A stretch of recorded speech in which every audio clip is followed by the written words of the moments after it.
What's happening, good people? How y'all doing today? Let's have a good conversation here. What's happening to my Facebook world? What's happening to my IG world? Appreciate y'all joining me today. It's going to be real quick. I won't be too long, but I want to discuss Black Power. Like, what does Black Power mean to us in our community? I'll be reading from this book. Y'all know I've been reading lately. If y'all have been tuning into my lives, I've just been doing them randomly. But I've been reading some stuff lately, right? So Black Power, the Politics of Liberation. Black Power, the Politics of Liberation. I'm streaming live on Facebook and Instagram. Let me know if you've read this book or if you're familiar with it, and what did you think, right? I think it's a really poignant read. Again, especially the subtitle, right? Black Power, the Politics of Liberation. Black Power, the Politics of Liberation by Kwame Ture and Charles Hamilton. This is Stokely Carmichael for those that may not be familiar with who Kwame Ture is, but check it out. So it's going to be pretty interesting. Let's dive in a little bit, right? No sound. Can y'all hear me? Give me a 1 in the comments if you can hear me. I think Facebook should be good, but let me get a 1 in the comments if you can hear me. Let me know on IG. Can y'all hear me? I don't got. Give me a thumbs up. Give me a 1 or something. Give me a 0 in the comments if you can't hear me, right? Okay, all right. So you can hear me. All right, so someone needs to turn their volume up. All right, good stuff. Good stuff. All right, let's dive in. Again, Black Power, the Politics of Liberation by Kwame Ture and Brother Charles Hamilton. This is an excellent read. I wish we would have read it before the election. But a lot of people drowned out contrarian thoughts before this election, and it really bit us in the backside. Something that I'm a big proponent of is strategy ahead of the elections, really political strategy in general. But if anybody came out and if you didn't scream vote blue, you were shouted down, you were ostracized. So I sat quiet this time around, right? We'll see next time. Anyway, I got some interesting thoughts. I'll come back on that. But again, Black Power, the Politics of Liberation. Let's dive in a little bit. I am reading from page 44. I got a little bit marked up here. So let's just check it out. And let me know your thoughts. I'll read maybe 3 or 4 pages here on the topic. So let's dive in. What is Black Power? The adoption of the concept of Black Power is one of the most legitimate and healthy developments in American politics and race relations in our time. The concept of Black Power speaks to all the needs mentioned in this chapter. It is a call for Black people in this country to unite, to recognize their heritage, to build a sense of community. It is a call for Black people to begin to define their own goals, to lead their own organizations, and to support those organizations. It is a call to reject the racist institutions and values of this society. Again, I'm reading from Black Power, the Politics of Liberation. Here's where things start to pick up. The concept of Black Power rests on a fundamental premise. Before a group can enter the open society, it must first close ranks. By this, we mean that group solidarity is necessary before a group can operate effectively from a bargaining position of strength in a pluralistic society. Traditionally, each new ethnic group in this society has found the route to social and political viability through organization of its own institutions with which to represent its need within a larger society. Studies in voting behavior, specifically in political behavior generally, have made it clear that politically the American pot has not melted. Italians vote for Rubio over O'Brien. Irish for Murphy over Goldberg, etc. This phenomenon may seem distasteful to some, but it has been and remains today a central fact of the American political system. There are other examples of ways in which groups in this society have remembered their roots and used this effectively in political arenas. Theodore Sorensen describes the politics of foreign aid during the Kennedy administration in his book, Kennedy. No powerful constituencies or interest groups back for foreign aid.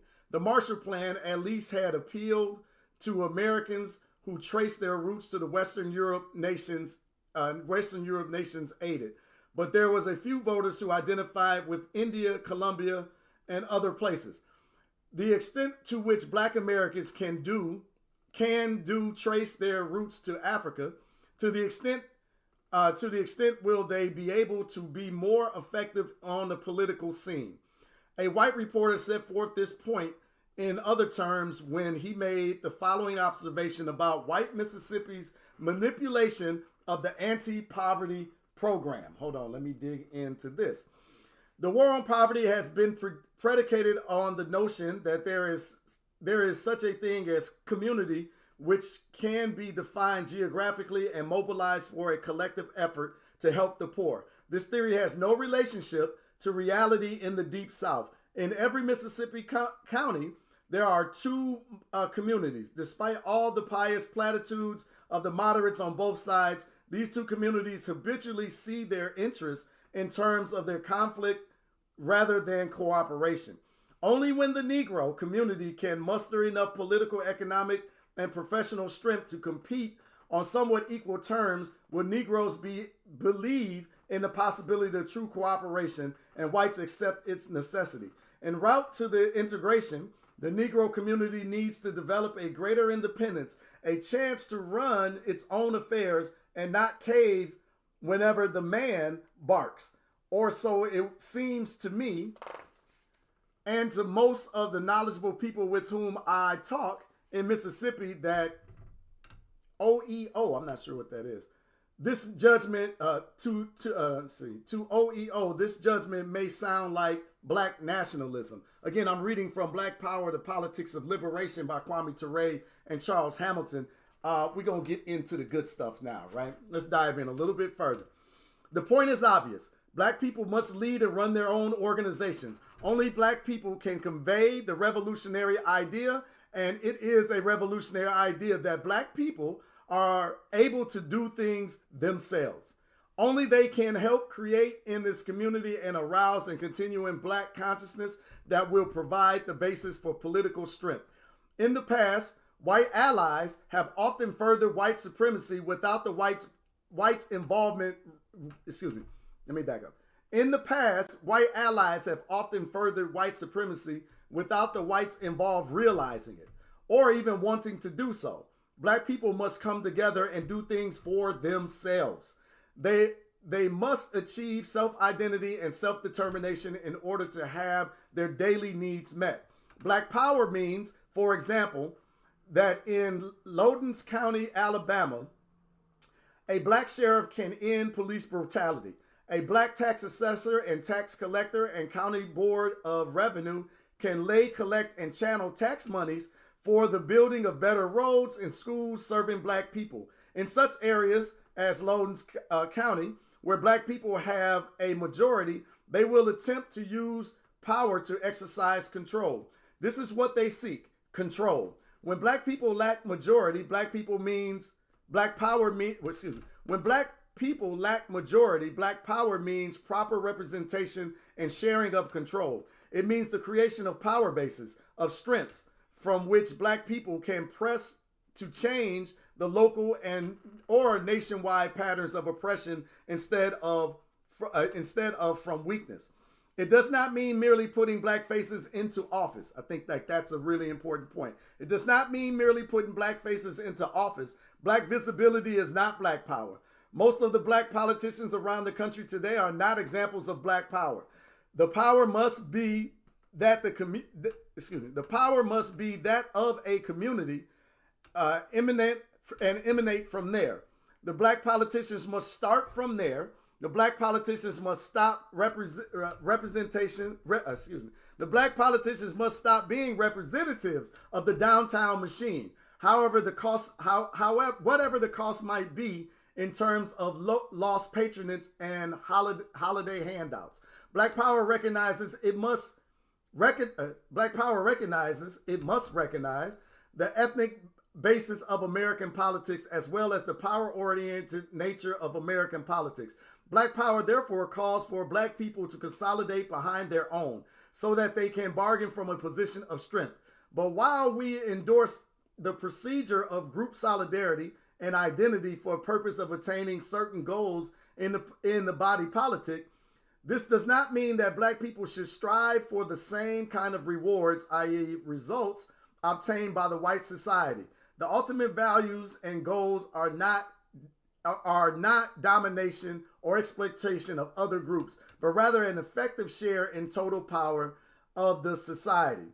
But this is the essence of Black Power. What do you guys think so far? Let me know down in the comments. Again, has anyone ever read this book? Is this a thing that you have read?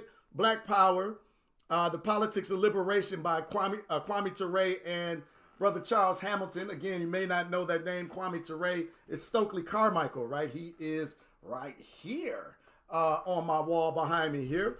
But let me continue a little bit more reading, right? Let's see. I got to get to over there. All right. Nevertheless, some observers have labeled those who advocate Black Power as racist. They have said that the call for self-identification, self-determination is racism in reverse or Black supremacy. Y'all know how they be running these games on y'all, right? Let me continue. This is a deliberate and absurd lie.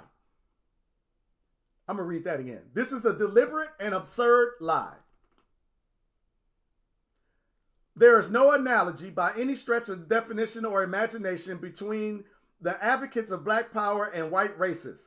Racism is not merely exclusion on the basis of race, but exclusion for the purpose of subjugating and maintaining subjugation. The goal of the racists is to keep Black people on the bottom, arbitrarily and dictatorially, as they have done in this country for over 300 years. The goal of Black self-determination and Black self-identity, i.e. Black Power, is full participation in the decision-making processes affecting the lives of Black people and the recognition of virtues in themselves as Black people. The Black people of this country have not lynched whites, bombed their churches, murdered their children, manipulated the laws and institutions to maintain oppression. White racists have. Congressional laws, one after another, have not been necessary to stop Black people from oppressing others and denying others of full employment of their rights. White racists have made such laws necessary. The goal of Black Power is positive and functional to free and let me back up. The goal of Black Power is positive and functional to a free and viable society. No white racist can make this claim. A great deal of public attention and press space was devoted to hysterical accusations of Black racism when the call for Black Power was first sounded. A national committee of influential Black churchmen affiliated with the National Council of Churches, despite their obvious respectability and responsibility, had to resort to a paid advertisement to articulate their position, while anyone yapping Black racism made the front page news.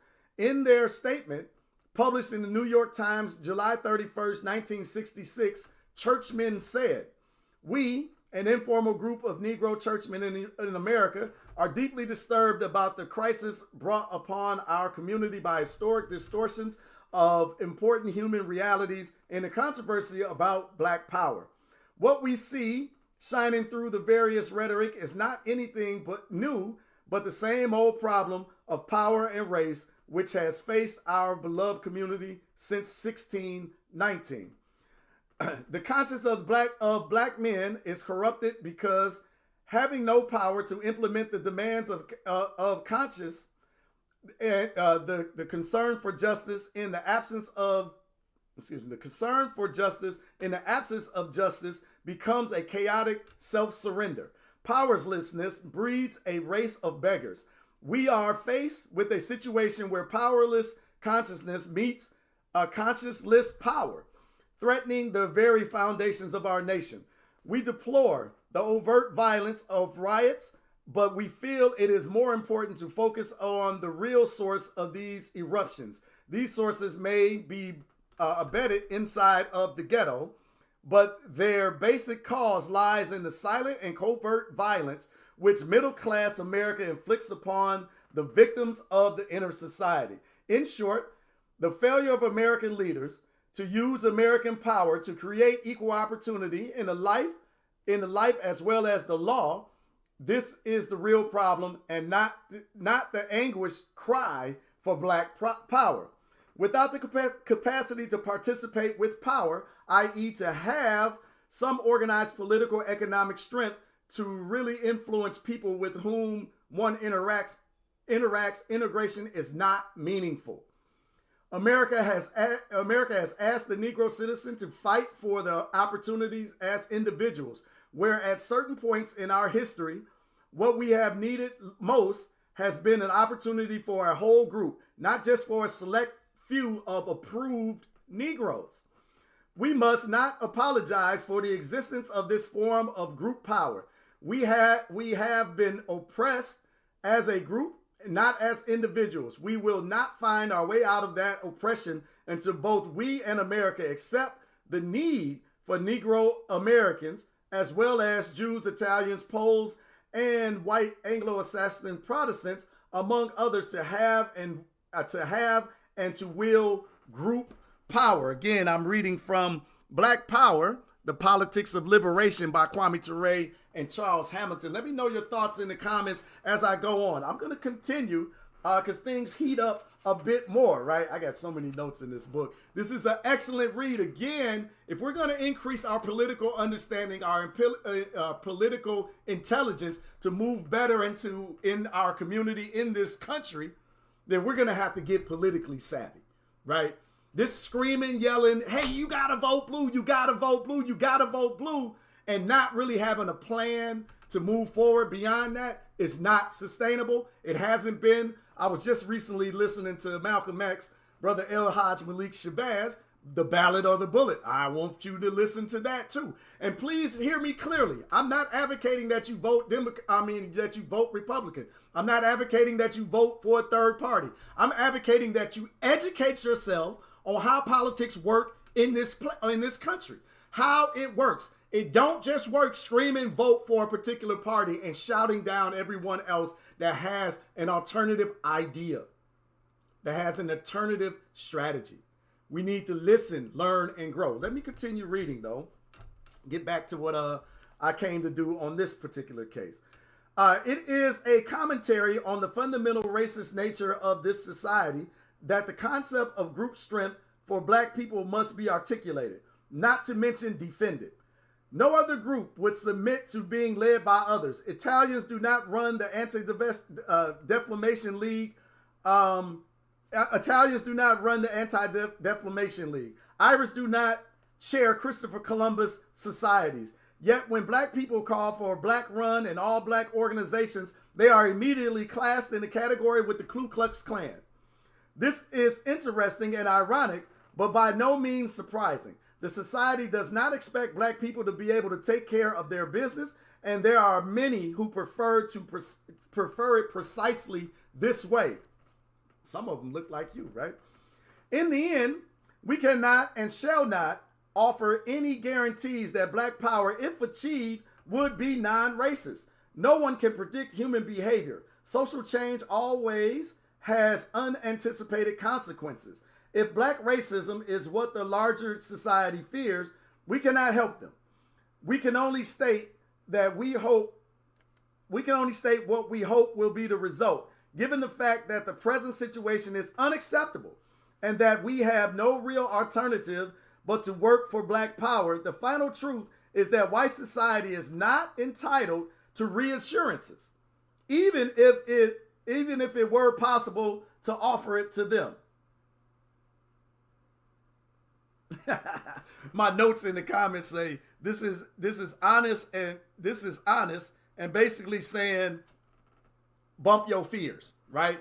You're afraid, we're being decimated. We're not going to concern ourselves with your fear, right? We're going to do what is necessary for our community to unify, to move forward, to take control of our politics, take control of our economics, and take control of the institutions in our communities. I referenced Malcolm X, El Hajj Malik Shabazz, I can't help but call him Brother Malcolm, in The Ballot of the Bullet. This is in YouTube. You can just put in The Ballot of the Bullet and go listen to Malcolm X talk 60 years ago. In 1964, it sounded like he was speaking yesterday. But he calls it Black nationalism. A lot of y'all can't handle this term Black power because you're scared. You are afraid, Negroes, right? Black power is the same thing as black nationalism. It's the same conversation. It's controlling your resources in your community, controlling the politics and the politicians in your community, and it's controlling the institutions in your community. Point blank, period. Every other community does this. Only when it's time for us to step forward and start to talk about control, political, economic, and social control over our bodies, over ourselves in our limited communities, does anybody else start to butt their nose in. So we got to stop. We got to stop engaging these individuals. We got to boot out the individuals that look like us, that are really white supremacists in mass, right? Franz Fanon talks about black skin, white eyes, right? People who have been duped into believing in the American dream is a melting pot. Again, the pot has not melted, and it's clear what is happening to everyone, apparently, except us. Anyway, Black Power, the Politics of Liberation, Kwame Ture and Charles Hamilton. Check this out. Put it on your reading list and let me know what you think. I'll be coming forward with more of the books that I'm reading on these topics, on these subjects, because somebody's got to wake the hell up. Us as a community are struggling. We're hurt. A lot of us are dewy-eyed and teary-eyed over the fact that Kamala lost the election. But the truth of the matter is, you didn't have a plan of action and execution. Nobody be wanting to hear this. I'm gonna come and say it anyway, because y'all shouted everybody down prior to the election that had a different thought. And now look at us with egg on the face, and we don't have a plan of action moving forward. We depended on people that have never been dependable in the past, right? Malcolm was talking about the Democrats in 1964. He was telling you that these are wolf in sheep clothing. They never had a plan of action for our community because we didn't have one. So we got to stop depending on other people, increase our political understanding, increase our economic understanding, close ranks, and start working together. This is my opinion. This is my thought. What are yours? One thing that we were doing in Sunday dinner yesterday, I am open to other people having thoughts outside of mine. I'm not trying to be your leader. I'm not trying to be any of those things. I just want you to think. I think if you just start thinking, that the decisions that we're on autopilot making as a community would cease, and we would instantly start to make better decisions. Because I believe in the intelligence of black and African people on this planet. We have governed ourselves for tens of thousands of years, long before the slave trade, long before colonization, long before this dependency has been set in. And I know that we can do that again. In fact, it's imperative if we want our children, our grandchildren, and even our great-great-grandchildren to have an opportunity to prosper in this world. We got to stop being dependent. Let's be the leaders that we've always been on this planet. That Garvey was itching to get the people to understand. He's back here somewhere on my wall, right? Stokely Carmichael talks about it. Malcolm X talks about it. Patrice Lumumba, Kwame Nkrumah, all of these people throughout the annals of history have talked about the supreme intelligence and capability of black and African people. Nothing has changed except we have started to be dependent on other people to lead us. We have to stop this. That's my opinion. What's yours? Peace and blessings, good people. Looking forward to seeing your thoughts in the comments. Thank you for joining me. And until next time, y'all know what it is. Love, peace, and power to the people.